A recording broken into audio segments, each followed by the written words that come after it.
Selamat pagi teman-teman. Di sini kita akan sedikit nge-share mengenai cara pembuatan wedang lemon ini dan juga mengenai khasiatnya dan juga hal apa yang harus kita perhatikan dalam pengolahan buah lemon ini untuk menjadi wedang lemon seperti itu. Nah, langsung aja kita masuk pada cara pembuatannya. Yang pertama adalah siapkan alat dan bahan tentunya. Alat yang kita gunakan yang pertama adalah pisau, kemudian ada talenan, ada kemudian adalah gelas yang kita gunakan bisa gelas kaca maupun gelas plastik seperti ini.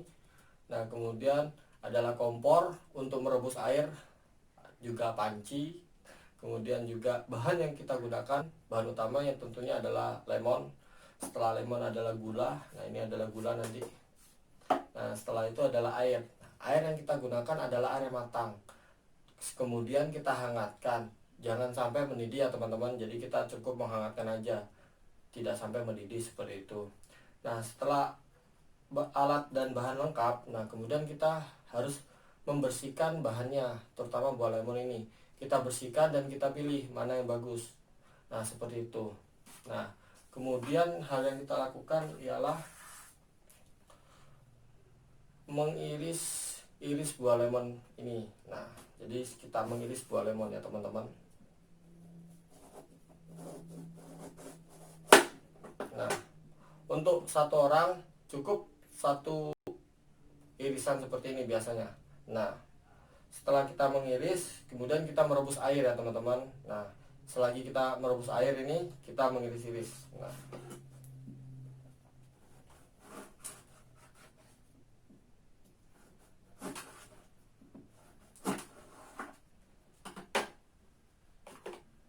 Nah, setelah itu air rebusan yang telah selesai. Jadi airnya cukup hangat saja ya teman-teman. Nah, airnya telah kita siapkan. Nah, kita masukkan ke dalam gelas seperti ini. Nah, biasanya airnya yang kita gunakan 200 ml lah, kira-kira seperti itu. Nah, kemudian kita masukkan gula. Gula dimasukkan setengah sendok saja, gak usah banyak-banyak. Kemudian kita ambil buah lemon yang telah kita iris tadi.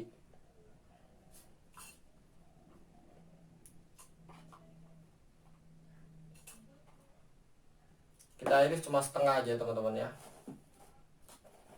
Nah, setelah itu kita aduk.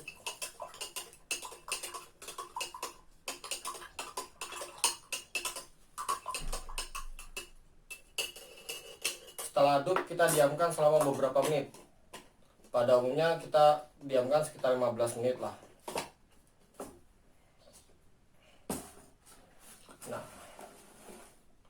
Nah, critical point yang harus kita perhatikan pada saat pembuatan wedang lemon ini adalah yang pertama adalah pemilihan buah. Pemilihan buah yang harus kita perhatikan ialah tekstur dan strukturnya. Nah, buah yang bagus ialah buah yang tidak ada ini bintiknya seperti ini. Jadi tidak ada bintiknya, bintik coklat ini. Kemudian dari ketika dipegang juga tidak lembek seperti itu, jadi agak keras. Dan itu buah yang kita gunakan tadi ini bagus sebenarnya, cuma sudah kita potong. Nah, kemudian selain itu adalah kebersihan alat dan bahan. Kita harus mencucinya secara bersih ya. Kita minimal mencucinya menggunakan sabun lah, seperti biasa. Nah, kemudian yang paling penting ya teman-teman, ini suhu dari air ini. Air yang kita gunakan ini tidak sampai mendidih. Jadi pertama kita gunakan air yang sudah matang, kemudian juga kita rebus tapi tidak sampai mendidih, ya hangat-hangat gitu. Nah, kemudian gulanya bisa menggunakan gula yang khusus untuk orang diet, bisa juga. Nah, yang terpenting tadi adalah suhu airnya, jangan terlalu tinggi. Nah, kenapa jangan terlalu tinggi? Ini teman-teman, jadi di dalam buah lemon kan terdapat antioksidan dan juga vitamin C ya teman-teman. Nah, itu jika di suhu yang terlalu tinggi nanti ditakutkan vitamin C tersebut rusak. Oleh karena itu kita menggunakan air yang hangat saja. Nah, gitu teman-teman. Nah, gitu prosesnya, nanti kita tunggu selama 15 menit, kemudian kita konsumsi.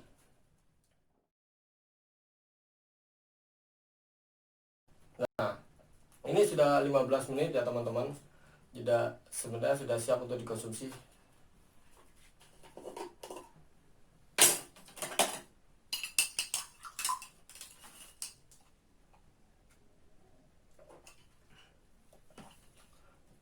Dan konsumsinya biasanya dikonsumsi pada pagi hari. Seperti itu. Nah, adapun manfaatnya, sebenarnya manfaat yang paling utama itu menurunkan berat badan. Jadi kalau teman-teman punya kelebihan berat badan, ini dapat membantu menurunkan. Tapi harus diimbangi oleh diet dan juga program diet yang lain ya. Jadi tidak cuma mengandalkan ini. Nah, kemudian yang manfaat yang kedua adalah mencegah sembelit. Jadi jika teman-teman punya permasalahan dengan mengenai pencernaan, ini wedang lemon dapat membantu untuk membantu dalam pencernaan seperti itu. Nah, yang terakhir dan yang paling penting adalah lemon ini kaya mengandung vitamin C, sehingga sangat bagus untuk kekebalan tubuh kita atau imunitas kita. Nah, oleh karena itu di era pandemi ini sekarang kan teman-teman lagi banyak gencar-gencar virus corona ya. Nah, sebaiknya kita setiap pagi atau 3 hari sekali lah mengonsumsi ini untuk menguatkan sistem imun kita melalui vitamin C yang terkandung di buah lemon ini teman-teman. Nah, kemudian juga yang paling penting dan paling menarik ini, dan saya juga sudah coba, yaitu adalah menurunkan tekanan darah teman-teman. Jadi ketika kita makan daging, terutama orang yang punya tekanan darah itu biasanya akan ada gejala pusing teman-teman. Nah, oleh karena itu dengan minum ini pusingnya nanti nggak begitu terasa seperti itu. Tapi juga pusing pusing itu banyak faktor teman-teman. Jadi ada faktor juga karena tekanan darah tinggi, faktor mikirin duit dan lain-lain. Nah, untuk faktor yang mikirin duit ini nggak bisa menggunakan ini teman-teman. Jadi teman-teman harus kerja teman-teman. Jadi itu solusi untuk pusing karena kekurangan duit. Nah, untuk pusing karena tekanan darah tinggi bisa dicoba ini teman-teman. Nah, nyobanya juga cukup nanti setengah lemon, coba nanti teman-teman terapkan selama seminggu, kira-kira gimana hasilnya. Nah, seperti itu teman-teman. Jadi itu beberapa manfaat yang kita bisa share di sini. Semoga teman-teman mau mencoba dan menerapkan seperti itu. Dan juga wedang lemon ini tidak hanya wedang lemon, tapi wedang jahe, menggunakan jahe, kemudian menggunakan kunyit, bahkan rempah-rempah yang lain kayak ketumbar pun bisa dicampur untuk melengkapi nutrisi atau senyawa yang ada di minuman wedang ini. Jadi teman-teman bisa lah nanti kombinasikan dan kolaborasikan dengan bahan-bahan yang lain, bisa banget. Nah, cuma kita nge-share setidaknya prinsip dasarnya adalah kita mencoba melarutkan senyawa yang terkandung di buah-buah ini hingga larut di dalam air seperti itu. Ya, itu saja yang dapat kita share ya teman-teman. Semoga ilmu ini dapat bermanfaat dan semoga teman-teman mau menerapkan ilmu ini.